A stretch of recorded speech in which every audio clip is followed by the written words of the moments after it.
Presbiter bertugas mengucapkan selamat bersekutu kembali bersama-sama dan selamat beribadah di hari Minggu sesudah Pentakosta. Kiranya ibadah yang kita lakukan saat ini berkenan di hadapan Tuhan dan kita diberkati olehnya. Pemberita firman pada ibadah ini adalah Pendeta Leoni Praweswari. Jemaat, mari berdiri untuk menyambut firman Tuhan hadir di tengah-tengah persekutuan kita. Mari kita memuji Tuhan dari Kidung Jemaat 13 bait pertama dan keempat.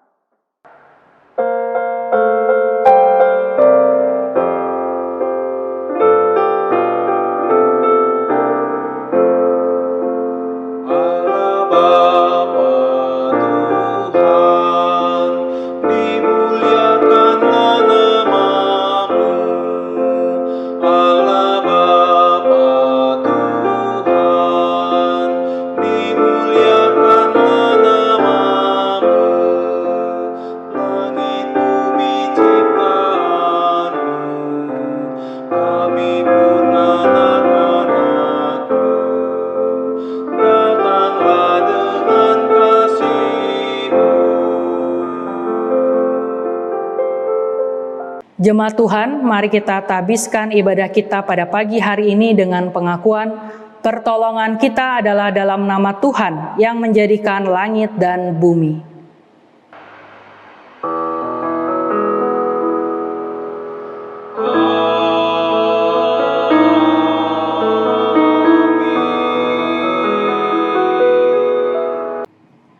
Satu Korintus pasalnya yang pertama ayatnya yang kelima menjadi nas pembimbing kita, demikian firman Tuhan.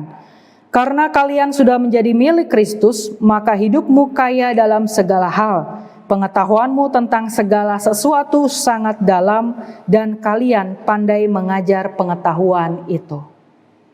Terimalah salam, kasih karunia dan damai sejahtera dari Allah Bapa dan Kristus Yesus Juru Selamat kita menyertai saudara.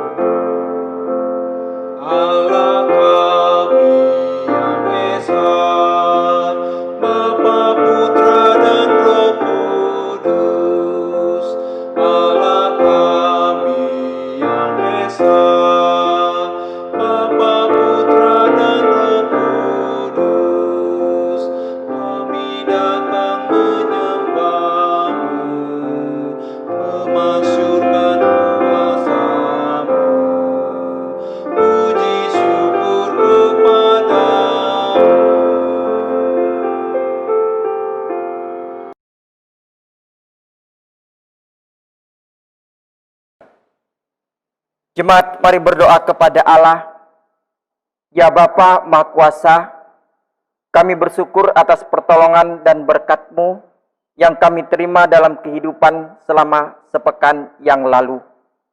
Memulai kehidupan kami di pekan yang baru ini, kami datang untuk beribadah, bersujud sembah, dan memuji nama Tuhan. Layakkan kami dan berkenanlah atas ibadah, sembah sujud dan pujian kami panjatkan kepadamu. Kami pun sadar dan mengakui segala dosa dan kejahatan kami, baik yang tampak dalam sikap dan laku kami, maupun yang tersembunyi dalam pikiran dan hati kami. Biarlah pengampunan dan damai sejahtera ya Bapa, serta bahurilah hidup kami oleh Roh Kudus. Sebab hanya rahmat-Mu ya Bapa, dan dengan memandang kepada Yesus Kristus, kami bersyukur atas kasih setia dan pengampunan-Mu yang nyata dalam hidup kami sampai hari ini. Ajarlah kami untuk mengikuti teladan kasih-Mu, serta melakukan firman dan kehendak-Mu, sebagai saksi-saksi yang setia di sepanjang hidup kami, sehingga melalui kami banyak orang akan memuji dan memuliakan nama-Mu. Dalam nama Tuhan Yesus kami berdoa. Amin.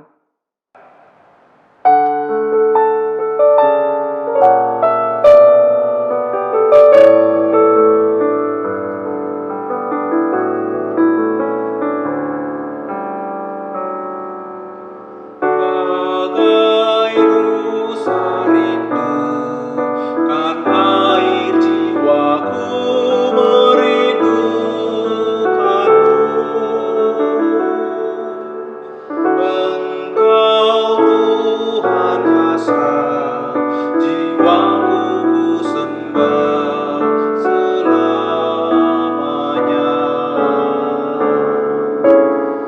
Hanya Kau kekuatanku,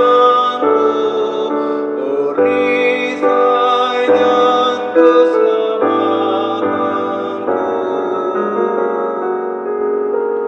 Engkau Tuhan hasrat, jiwaku ku sembah selamanya.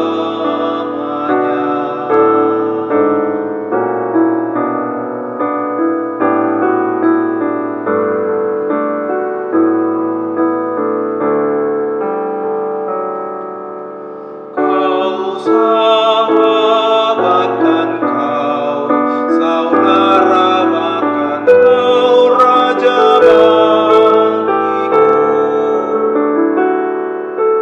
Ku kasihi Engkau, Tuhanku, lebih dari siapapun.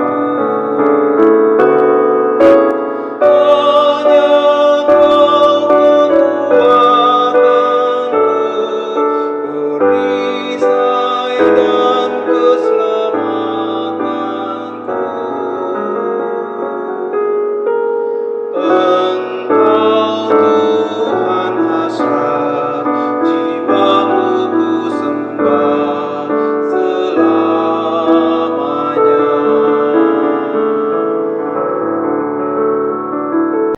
Jemaat yang diberkati oleh Tuhan, kita masuk ke dalam pemberitaan firman Tuhan. Mari kita siapkan hati dan pikiran kita, mari kita berdoa.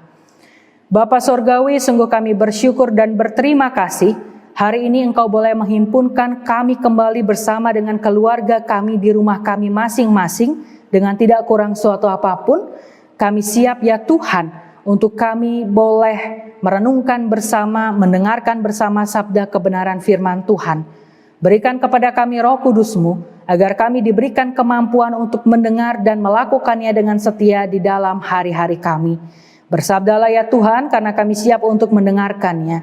Di dalam nama Tuhan Yesus kami sudah berdoa dan mengucap syukur. Amin. Jemaat Tuhan, marilah kita berdiri untuk mendengarkan firman Tuhan yang dibacakan dari Alkitab. Haleluya. Haleluya, haleluya, haleluya.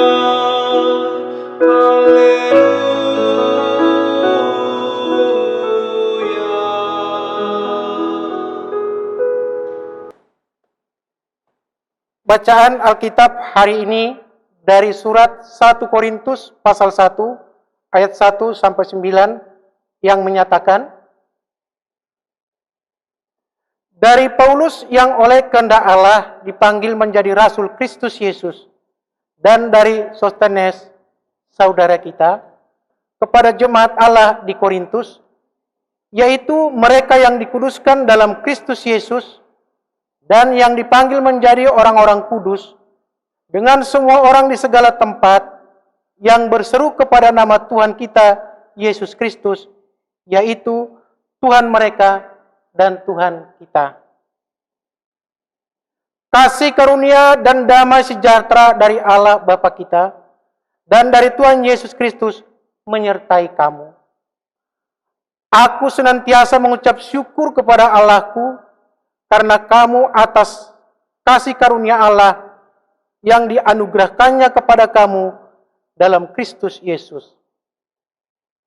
Sebab di dalam Dia kamu telah menjadi kaya dalam segala hal, dalam segala macam perkataan, dan segala macam pengetahuan, sesuai dengan kesaksian tentang Kristus yang telah diteguhkan di antara kamu. Demikianlah kamu tidak kekurangan dalam suatu karunia pun, sementara kamu menantikan penyataan Tuhan kita, Yesus Kristus. Ia juga akan meneguhkan kamu sampai kepada kesudahannya, sehingga kamu tak bercacat pada hari Tuhan kita, Yesus Kristus. Allah yang memanggil kamu kepada persekutuan dengan anaknya Yesus Kristus Tuhan kita adalah setia. Demikian pembacaan Alkitab.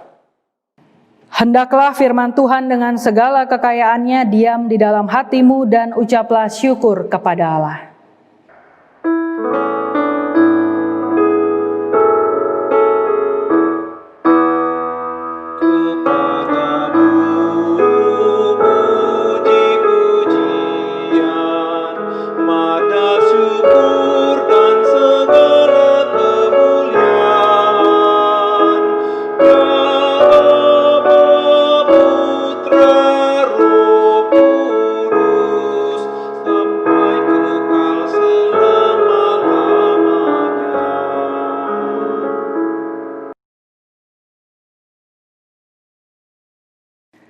Shalom Bapak Ibu Jemaat yang diberkati oleh Tuhan, selamat pagi. Mari seperti biasa kita berikan dahulu senyum termanis kita jabat tangan keluarga kita di kiri kanan kita berbagi sukacita karena ini adalah harinya Tuhan, hari Minggu, jadi tidak ada alasan bagi kita untuk tidak bersukacita. Bapak Ibu Saudara yang diberkati oleh Tuhan, kalau kita berbicara tentang orang-orang kudus atau mendengar istilah tersebut, mungkin pikiran kita akan langsung tertuju pada tokoh-tokoh besar atau seseorang yang di sepanjang kehidupannya banyak melakukan hal-hal baik sehingga hidupnya menjadi teladan bagi banyak orang. Misalnya saja Bunda Teresa, Mother Teresa atau mungkin yang lainnya. Intinya bahwa sebutan untuk orang-orang kudus itu tidak mungkin melekat pada orang yang di dalam kehidupannya banyak melakukan hal-hal yang tidak berkenan bagi Tuhan, hal-hal yang membuat kehidupan bersama dengan masyarakat sekitar kacau balau, suka berselisih paham, sombong, iri hati, dan lain sebagainya. Sudah tentu istilah orang-orang kudus tidak melekat pada orang-orang yang demikian, bukan?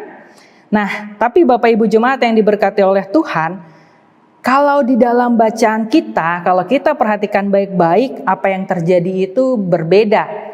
Karena Rasul Paulus menyebut jemaat yang ada di Korintus itu sebagai orang-orang kudus. Kita tahu bersama bahwa dari sekian banyak jemaat tempat Paulus memberitakan firman Tuhan, hanyalah Korintus rasa-rasanya yang kemudian menjadi jemaat yang memiliki banyak kekayaan, jemaat yang diberikan banyak karunia oleh Tuhan, namun adalah jemaat yang paling bikin Paulus pusing. Nah, dan kepusingan yang dihadapi Paulus itu juga tidak terlepas dari bagaimana situasi, kondisi atau latar belakang daripada kota Korintus sendiri, di mana jemaat Korintus itu ada. Nah, kalau Bapak Ibu jemaat yang diberkati oleh Tuhan ingat bahwa Korintus kita tahu bersama adalah sebuah kota besar pada zaman imperialisme Romawi. Dan setelah terpilih sebagai ibu kota provinsi Akaya, Korintus kemudian menjadi tempat tinggal gubernur Romawi di provinsi itu. Jadi kita bisa bayangkan betapa terkenalnya kota Korintus dan betapa pentingnya kota Korintus pada waktu itu. Letak kota Korintus sendiri juga sangat strategis. Kota ini diapit oleh dua pelabuhan besar, Lekium di bagian utara dan juga Kenkrea di bagian timur. Sehingga letak yang strategis ini membuat kota Korintus kemudian menjadi kota yang selalu dihampiri oleh orang-orang yang ingin berdagang pada masa itu. Sehingga Korintus sendiri menjadi kota pusat perdagangan yang sangat ramai. Orang-orang banyak datang dari mana-mana dan berkumpul di Korintus untuk berdagang. Nah, selain itu Bapak Ibu jemaat yang diberkati oleh Tuhan, Korintus juga merupakan kota tujuan wisata. Wah, kita semakin terbayang betapa ramainya Korintus pada masa itu. Mengapa menjadi kota tujuan wisata? Karena di kota itu setiap 2 tahun sekali diadakan pertandingan olahraga atletik yang disebut The Isthmian Games. Jadi seperti Olimpiade, seperti SEA Games. Nah, jadi 2 tahun sekali orang-orang datang berkumpul untuk menyaksikan pesta olahraga besar di kota tersebut. Dan kita juga bisa bayangkan betapa ramainya selain pusat perdagangan, juga pusat tempat mengadakan kegiatan yang sebesar Olimpiade, sebesar SEA Games ada di Korintus 2 tahun sekali. Dan orang-orang yang datang ke kota tersebut tidak hanya membawa dagangan yang indah, yang bagus untuk diperjualbelikan, namun kita tahu juga ketika mereka datang tentu mereka membawa latar belakang kehidupan mereka. Mereka membawa tradisi mereka membawa budaya mereka, dan juga kepercayaan mereka, dan juga kebiasaan hidup mereka yang tidak berkenan bagi Tuhan. Sehingga jemaat Korintus yang berdiam di kota itu, yang ada di kota itu, sedikit tidaknya terpengaruh dengan kehidupan amoral yang dibawa oleh orang-orang yang berdagang ramai tersebut, dan itulah yang terjadi di jemaat Korintus. Nah, selain banyak melakukan tindakan atau kehidupan atau kejahatan yang tidak berkenan bagi Tuhan, kejahatan amoral, isi atau anggota dari jemaat Korintus sendiri itu juga terdiri dari berbagai macam suku. Ada orang Yunani, ada orang Yahudi, yang tentunya dengan keberagaman itu seharusnya idealnya di tengah-tengah kehidupan yang beragam itu menjadi kekayaan tersendiri di dalam sebuah jemaat Korintus itu, dan mana kekayaan itu bisa dimanfaatkan untuk memiliki kehidupan persekutuan yang paling baik. Nah, jadi keberagaman itu seharusnya menjadi sebuah warna-warni tersendiri, menjadi sebuah aset tersendiri, menjadi sebuah kekayaan tersendiri. Tapi yang terjadi di jemaat Korintus adalah sebaliknya. Karena keberagaman itulah jemaat Korintus kemudian ada di dalam ancaman perpecahan. Karena yang Yahudi bilang saya adalah orang Yahudi yang paling benar ini, kemudian yang Yunani bilang oh yang benar begini, dan lain sebagainya. Dan itu kemudian menjadi suatu masalah besar, dan jemaat Korintus ada di dalam ambang perpecahan. Sehingga Rasul Paulus mengirimkan suratnya yang menjadi bacaan kita saat ini, yang harapannya melalui surat ini Paulus ingin membantu jemaat Korintus untuk bisa menyelesaikan masalahnya, dan juga Paulus memberikan pedoman-pedoman yang benar tentang bagaimana sih sikap hidup dari pengikut Kristus yang seharusnya. Terlebih khusus ketika pengikut Kristus ada menjadi bagian di tengah-tengah masyarakat seperti Korintus. Masyarakat yang pada saat itu tidak mendukung, bahkan sangat berbalik daripada kebiasaan para pengikut Kristus. Hidup di dalam kebejatan moral, hidup di dalam seks bebas, hidup di dalam banyak dosa. Termasuk salah satunya adalah penyembahan berhala. Karena kita tahu orang-orang Yunani, kota-kota Yunani itu erat kaitannya dengan dewa-dewi Yunani. Salah satu dewa-dewi yang terkenal adalah Dewi Aphrodite yang begitu diagung-agungkan oleh orang-orang Yunani pada saat itu. Nah, Bapak Ibu jemaat yang diberkati oleh Tuhan, bacaan kita pada hari ini terbagi menjadi dua bagian besar. Yang pertama itu bagian pertama dari ayatnya yang pertama sampai dengan yang ketiga, itu merupakan salam dari Paulus kepada jemaat di Korintus, karena demikian judul perikopnya. Namun kalau kita perhatikan baik-baik, salam yang disampaikan bukanlah salam yang biasa-biasa saja atau bukan salam basa-basi. Hai, selamat siang, selamat malam, bukan seperti itu.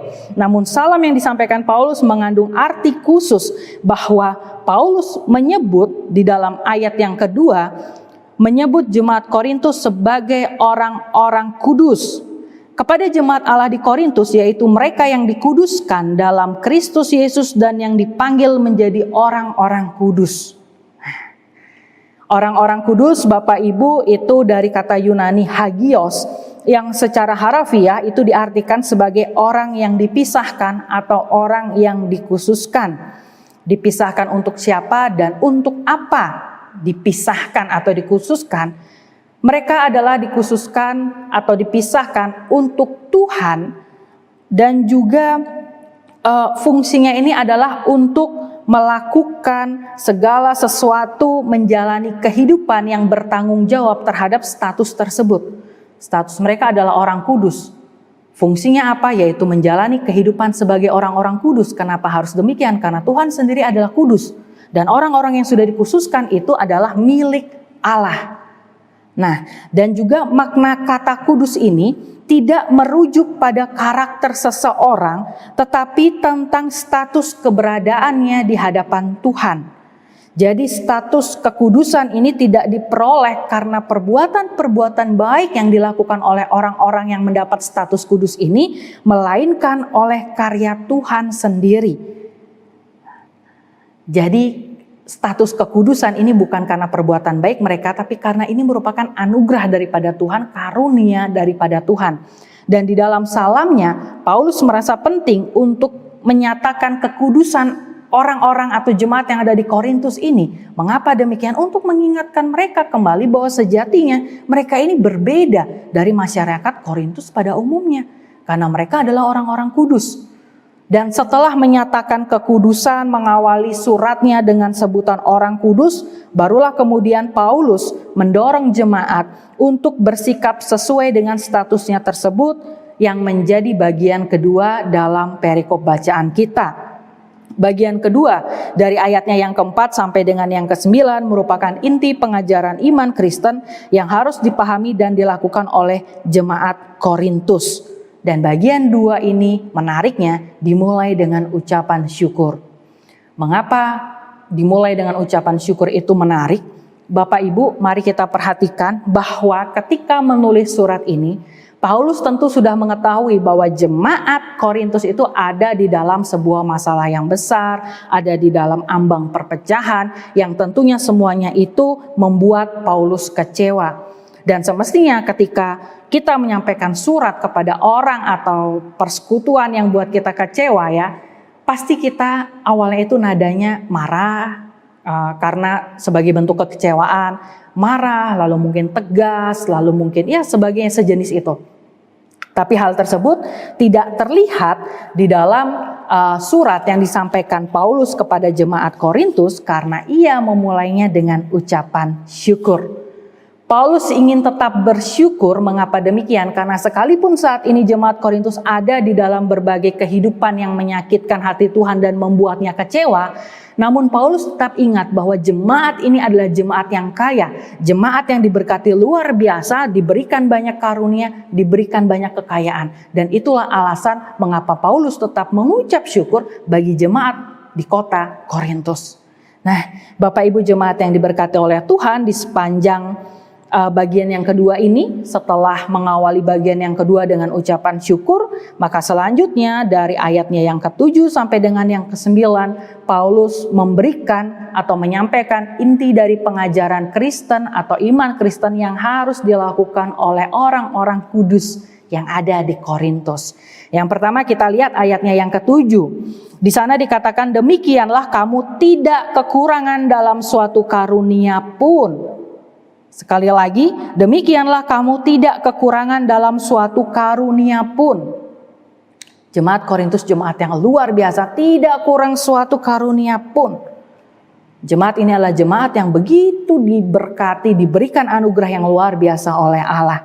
Dan ayat ini mau menyadarkan kembali bahwa jemaat ini sesungguhnya tidak kurang suatu apapun, diberikan banyak karunia, diberikan secara gratis, secara cuma-cuma. Mereka harus sadar. Mengapa mereka harus sadar? Karena ayat yang ke-8 selanjutnya, ia juga akan meneguhkan kamu sampai kepada kesudahannya sehingga kamu tak bercacat pada hari Tuhan kita Yesus Kristus.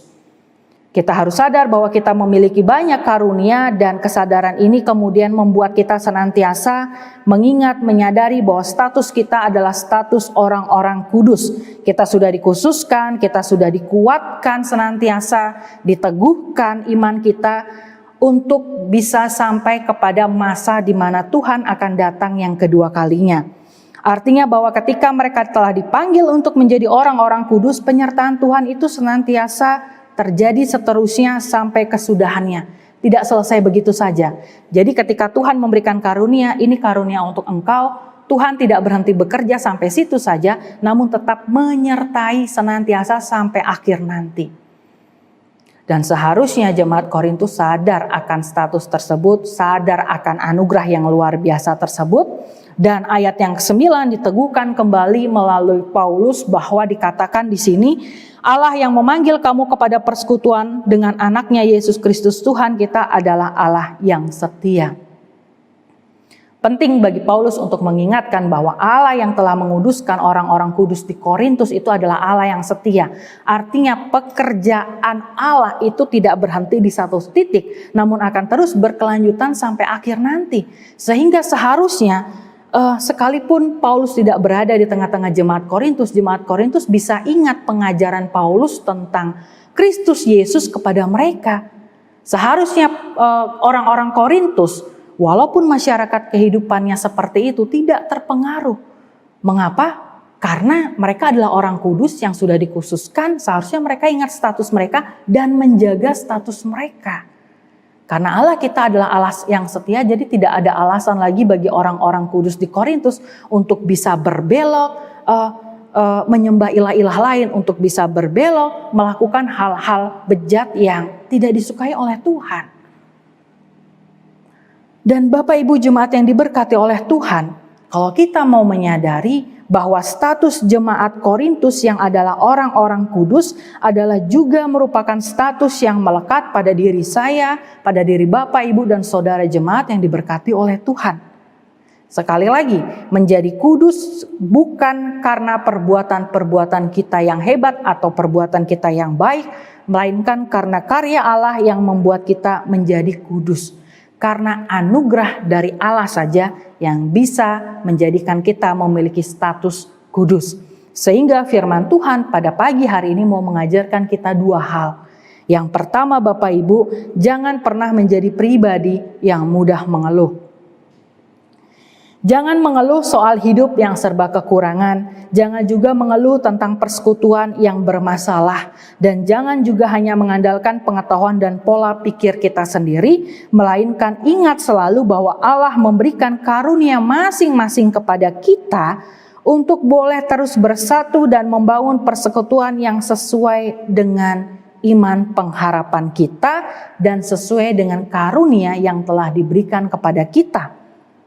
Dan karunia tersebut haruslah dipakai untuk memuliakan namanya dalam sikap hidup yang benar. Saling menghormati, saling menghargai, saling mendukung untuk kemajuan bersama sesuai dengan apa yang Ia kehendaki. Terlebih lagi di dalam kita saat ini menjalani kehidupan yang, ya kehidupan persekutuan kita karena pandemi COVID-19 ini mengharuskan kita kemudian ada di rumah-rumah, belum bisa beribadah di gereja. Jangan mengeluh ketika kita belum bisa beribadah langsung di gereja seperti dulu. Rindu oke, tapi bukan berarti harus mengeluh. Mengapa demikian? Karena seharusnya kita menjadi umat yang saling mendukung, saling menguatkan, saling menopang, saling mengingatkan untuk tetap sabar, menanti dalam harap dan iman yang pasti bahwa nanti pada saatnya nanti ketika kita sudah boleh kembali bisa beribadah di gedung gereja, maka kita pasti beribadah. Jangan kemudian menjadi pengikut Kristus yang mengeluh, tidak bisa beribadah, tidak asik ibadah via streaming, tidak ada gregetnya rasanya kalau ibadah itu tidak di gereja, dan kemudian menjadikan kita menjadi pribadi yang tidak melaksanakan ibadah di rumah-rumah. Karena itu tadi banyak faktor, jangan demikian. Di rumah ataupun di gereja, Tuhan senantiasa ada. Tuhan katakan di mana 2-3 orang berkumpul, di situ aku ada. Jadi tidak ada alasan bagi kita untuk mengeluh karena keadaan ini. Harusnya kita senantiasa saling menguatkan, mendukung terus di dalam doa. Memohon kepada Tuhan agar situasi ini boleh segera berakhir dan kita bisa kembali bersama-sama duduk di bangku gereja. Itu yang pertama. Lalu yang kedua Bapak Ibu, senantiasa bersyukur, selalu bersyukur untuk setiap pelayanan yang Tuhan berikan baik dalam kehidupan pribadi, kehidupan keluarga maupun kehidupan persekutuan. Bersyukur itu adalah suatu kemampuan di mana kita mampu melihat hal-hal baik sekalipun di tengah hal-hal tidak baik. Jadi di berbagai keadaan apapun yang tidak baik, kita tetap mampu bisa melihat hal yang baik, dan itu bersyukur. Sayangnya, tidak banyak orang Kristen yang mampu melihat hal-hal baik sekalipun ada di tengah situasi yang tidak baik. Bersyukur mudah diucapkan, tapi susah untuk dilakukan. Bapak Ibu jemaat yang diberkati oleh Tuhan, kita harus senantiasa bersyukur Karena bersyukur itu tidak ditentukan oleh keadaan sedang baik, aku bersyukur, sedang buruk, aku tidak bersyukur, bukan. Bersyukur tidak ditentukan oleh keadaan, namun ditentukan oleh kesadaran bahwa hidup yang saya, Bapak, Ibu, Saudara jalani saat ini adalah anugerah dari Tuhan. Dan ketika Tuhan telah memberikan anugerahnya berupa kehidupan yang indah ini, maka Ia jugalah yang akan senantiasa menyertai kita di dalam kita menjalaninya. Karena Ia adalah Tuhan yang setia, yang tidak akan pernah meninggalkan kita berjuang sendiri. Jadi tidak ada alasan lagi untuk kita tidak bersyukur. Bagaimana mungkin saya bisa bersyukur ketika Tuhan rasa-rasanya diam, Tuhan meninggalkan saya, Tuhan membuat banyaknya terjadi hal buruk di dalam kehidupan saya. Tidak mungkin saya bersyukur. Tidak demikian.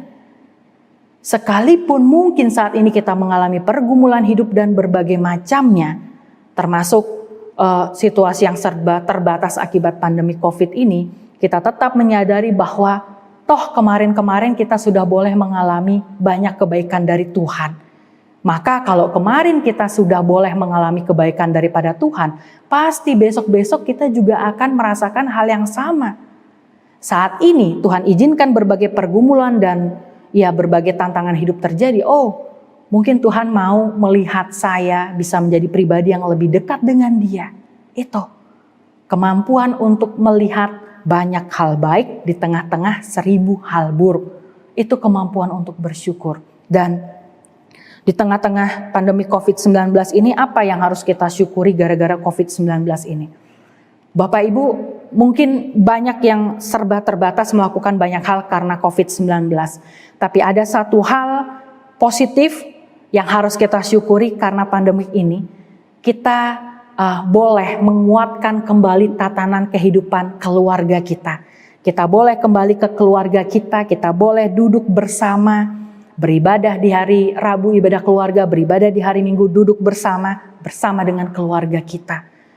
Dan itu adalah hal yang penting. Karena kalau tatanan keluarga sudah kuat, maka kita melangkah keluar rumah, maka tatanan kehidupan persekutuan kita itu juga akan semakin kuat.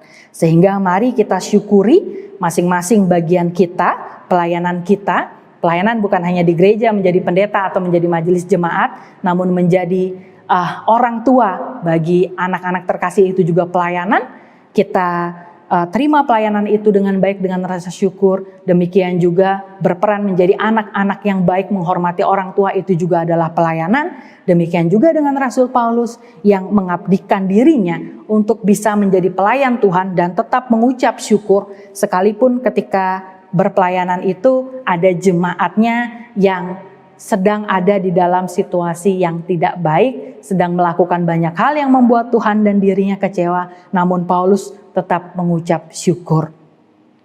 Bapak Ibu jemaat yang diberkati oleh Tuhan, segala sesuatu yang kacamata manusia biasa lihat, tidak ada yang perlu disyukuri, tapi dalam kacamata orang-orang yang sudah dikuduskan Tuhan, ada banyak sekali hal yang harus disyukuri.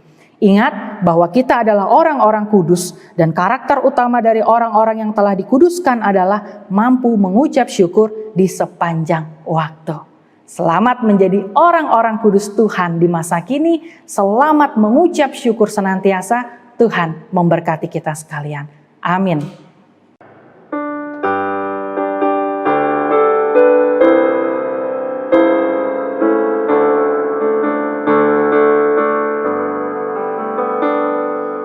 Mengalir dalam hatiku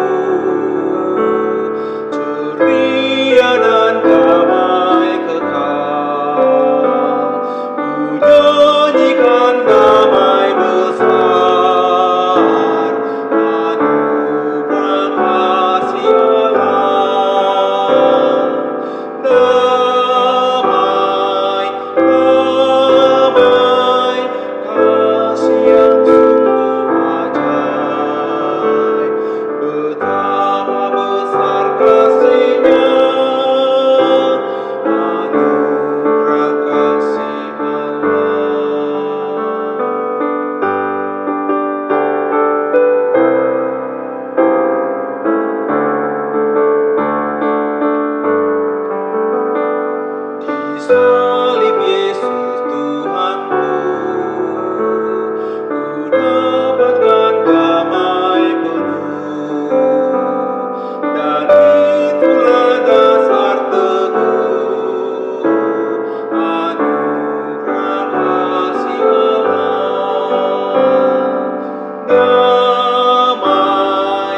Jemaat yang diberkati oleh Tuhan, mari kita berdiri untuk bersama semua orang di segala waktu dan tempat kita mengaku iman kita menurut pengakuan iman rasuli.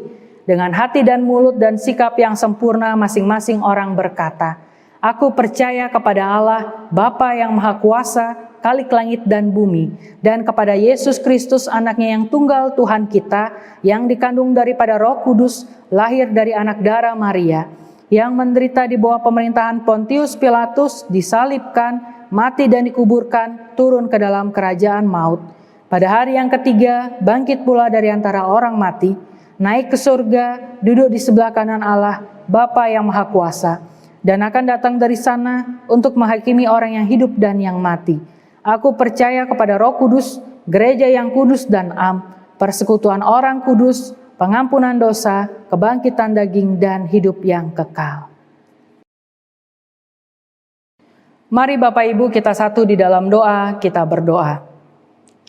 Allah Bapa yang bertahta di dalam kerajaan surga, terima kasih untuk sapaan firman Tuhan di pagi hari yang indah ini, di hari Minggu yang luar biasa bagi kami semua. Bahwa Tuhan boleh mengingatkan kami untuk sebagai umat pilihan Tuhan, orang-orang kudus yang telah Engkau panggil dan Engkau khususkan untuk melakukan banyak perbuatan baik di tengah-tengah kehidupan dunia ini. Kami senantiasa harus bersyukur dan menjauhkan diri kami daripada keluh kesah. Bahwa kami menyadari Tuhan, selama kami menjalani kehidupan ini tidak semuanya akan berjalan dengan baik. Tentu ada tantangan-rintangan yang mana semuanya itu menguatkan kami. Terima kasih Tuhan boleh mengingatkan kami untuk bagaimana situasi kondisinya, baik atau buruk situasinya, kami tetap harus menjadi pribadi lepas pribadi yang senantiasa bersyukur kepada Tuhan. Karena Tuhan telah memberikan anugerah penyertaan banyak hal-hal baik di dalam kehidupan kami, juga keluarga kami. Terima kasih Tuhan Yesus, pada hari ini kami juga mau berdoa untuk bangsa dan negara kami. Kami mau bersyukur Tuhan karena Tuhan boleh memberikan bangsa dan negara Indonesia bagi kami.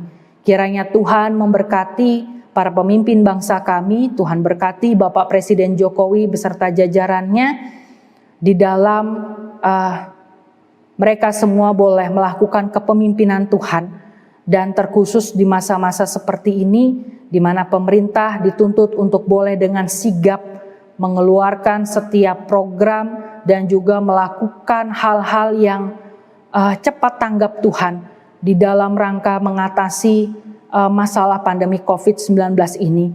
Tuhan berkati setiap orang yang telah turut ambil bagian, boleh menjadi garda terdepan di dalam menanggulangi masalah ini. Tuhan berkati mereka semua, Tuhan berkati TNI Polri, Tuhan berkati tim medis, para dokter, para perawat, Tuhan berkati semua orang yang turut ambil bagian, para relawan yang bekerja 24 jam Tuhan dengan siap siaga membantu kami semua yang membutuhkan. Tuhan beri kekuatan kepada mereka semua, Tuhan senantiasa menyertai mereka semua, senantiasa ada di dalam penyertaan Tuhan yang sempurna. Terima kasih Tuhan, kami juga mau membawa gereja Tuhan di seluruh dunia, terkhusus GPIB yang saat ini juga tengah bersiap-siap untuk menyelenggarakan kembali ibadah di gedung gereja. Bahkan ada beberapa dari kami yang juga sudah melaksanakan ibadah di new normal ini. Kiranya Tuhan tetap memberikan kepada kami hikmat kebijaksanaan, agar di dalam setiap kami mengambil keputusan untuk kapan kami bisa beribadah kembali di gereja, kami sungguh dipenuhi oleh Roh Kudus, Roh Hikmat, agar setiap keputusan itu menjadi keputusan yang terbaik. Tidak hanya bagi jemaat Tuhan, namun juga bagi semua orang. Biarlah Tuhan, gereja Tuhan ini boleh menjadi pionir yang mengedukasi agar penyebaran virus COVID-19 ini bisa semakin ditekan. Terima kasih Tuhan Yesus. Kami juga mau berdoa terkhusus untuk jemaat Tuhan di tempat ini. Jemaat Maranatha Pangkal Pinang beserta setiap Pospelkes yang ada, Pospelkes Manunggal dan juga Pospelkes Pelita di Tempilang. Tuhan berkati setiap jemaat Tuhan juga yang saat ini juga sudah mulai beraktivitas di luar rumah untuk bekerja, untuk bersekolah dan lain sebagainya. Tuhan berkati juga seluruh elemen masyarakat, kiranya Tuhan senantiasa mengingatkan kami semua, agar kami senantiasa diberikan hikmat untuk kami tetap mau dan mampu mematuhi protokol kesehatan, guna memutus rantai penyebaran COVID-19 ini. Terima kasih Tuhan Yesus, berkati jemaat Tuhan di dalam pekerjaan masing-masing, berkati jemaat Tuhan yang boleh berulang tahun, juga yang boleh kembali mengingat rayakan ulang tahun pernikahan mereka.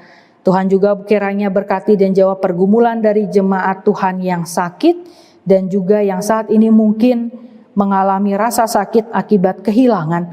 Tuhan mampukan kami semua untuk melewati setiap prosesnya hanya di dalam Tuhan, dan buat kami mengerti Tuhan bahwa apapun yang boleh terjadi di dalam kehidupan kami, itu tidaklah terlepas dari rancangan Tuhan yang kami tahu bahwa setiap rancangan Tuhan itu adalah baik bagi kami. Tuhan tetap ada bersama dengan kami, beri kami kekuatan untuk kami boleh melewati setiap prosesnya hanya bersama dengan Tuhan. Demikian juga ya Tuhan, kami mau berdoa untuk para lansia yang di dalam kehidupan usia senja mereka merasakan kesendirian. Tuhan kiranya juga memberkati mereka dan ingatkan mereka bahwa mereka tidak sendiri, karena Engkau senantiasa ada bersama-sama dengan mereka, menggenggam erat tangan mereka dan tidak pernah meninggalkan mereka sendiri. Beri mereka kesehatan dan umur yang panjang ya Tuhan, serta juga sukacita yang berkelimpahan. Terima kasih ya Tuhan, inilah seluruh rangkaian doa syafaat kami. Ya Tuhan, dalam pengasihan-Mu kami memohon. Peliharalah kami di dalam kasih Yesus Kristus Tuhan dan Juru Selamat kami yang hidup, yang sudah mengajar kami berdoa. Bapa kami yang di surga, dikuduskanlah nama-Mu. Datanglah kerajaan-Mu, jadilah kehendak-Mu di bumi seperti di surga. Berikanlah kami pada hari ini makanan kami yang secukupnya. Dan ampunilah kami akan kesalahan kami, seperti kami juga mengampuni orang yang bersalah kepada kami. Dan janganlah membawa kami ke dalam pencobaan, tetapi lepaskanlah kami daripada yang jahat.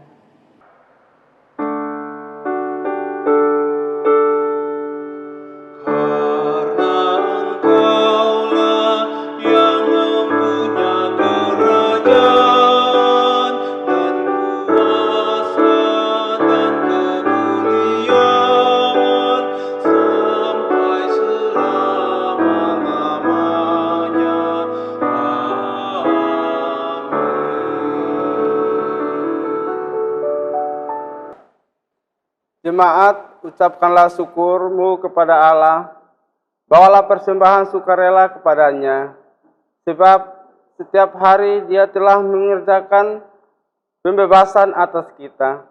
Berilah dari hati yang bersukacita, bawalah dengan tangan yang rela, sebab Allah, Dialah Tuhan yang memberkatimu dengan segala kelimpahan. Dengarlah firman Tuhan dari 1 Tawarik pasal 29 ayat 17a yang menyatakan, Aku tahu ya Allahku, bahwa Engkau adalah penguji hati dan berkenan kepada keikhlasan. Maka aku pun mempersembahkan semuanya itu dengan sukarela dan tulus ikhlas. Sambil persembahan dikumpulkan, marilah kita menyanyikan Gita Bakti 80 bait 1 dan 2.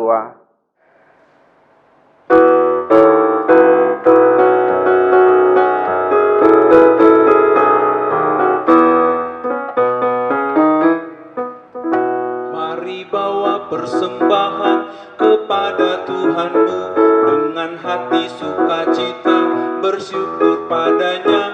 Tuhan sudah mencurahkan kasih-Nya padamu. Mari mengucap syukur, muliakan Tuhanmu, pujilah namanya, bawalah persembahanmu dengan sukacita padanya. Muliakan Tuhanmu, pujilah namanya, bawalah persembahanmu dengan sukacita padanya.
Jemaat, mari berdiri untuk menyerahkan persembahan ini kepada Tuhan dalam doa syukur.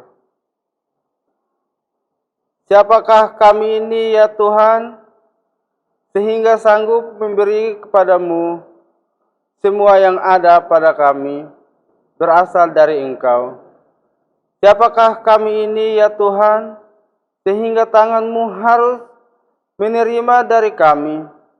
Engkaulah yang menciptakan kami, dan tangan-Mu lah yang membentuk tubuh dan jiwa kami. Sebab itu, kami merendahkan diri kami, ya Tuhan, mengendahkan tangan ke atas, menyerahkan persembahan buah hidup kami. Terimalah persembahan umat-Mu ini, bagaikan dupa yang harum. Engkau sendirilah yang menguduskan persembahan kami yang hina ini, agar layak dipergunakan untuk gereja-Mu. Ya Allah, kami adalah umat-Mu, terimalah hidup kami sendiri sebagai persembahan kepadamu. Demi Yesus Kristus kami berdoa. Amin.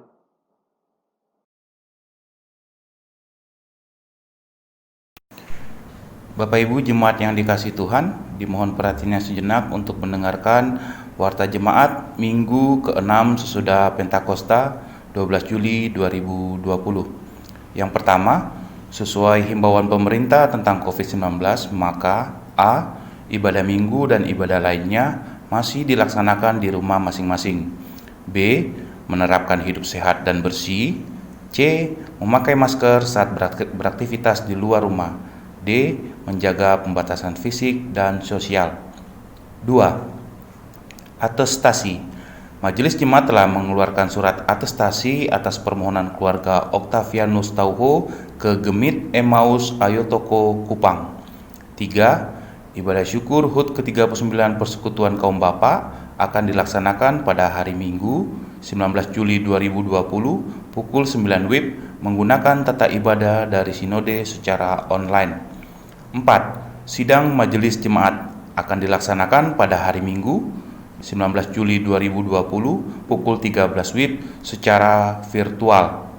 5. Diakonia Sosial. Diingatkan kembali kepada para donatur tetap ataupun tidak tetap agar dapat memberikan bantuan diakonia sosial berupa dana tunai yang dapat diserahkan langsung ke gereja atau transfer paling lambat pada hari Kamis 16 Juli 2020. 6. Inilah daftar nama warga jemaat yang akan merayakan hari ulang tahun kelahiran maupun ulang tahun perkawinan untuk 1 minggu ke depan.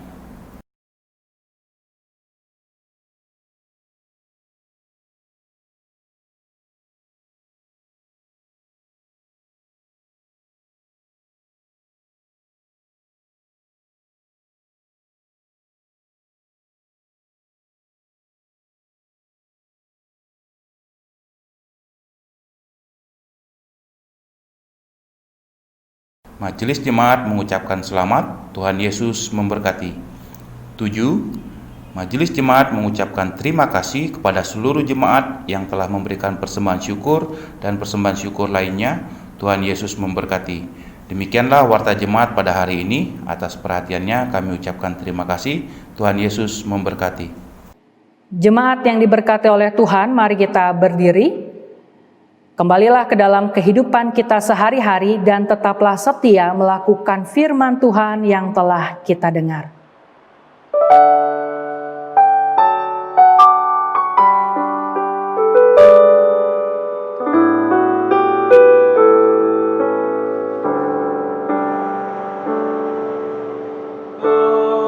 Ada intan cemerlang dalam lumpur yang keruh, cari dan bersih.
Arahkanlah hati dan pikiran kita kepada Tuhan dan terimalah berkat-Nya.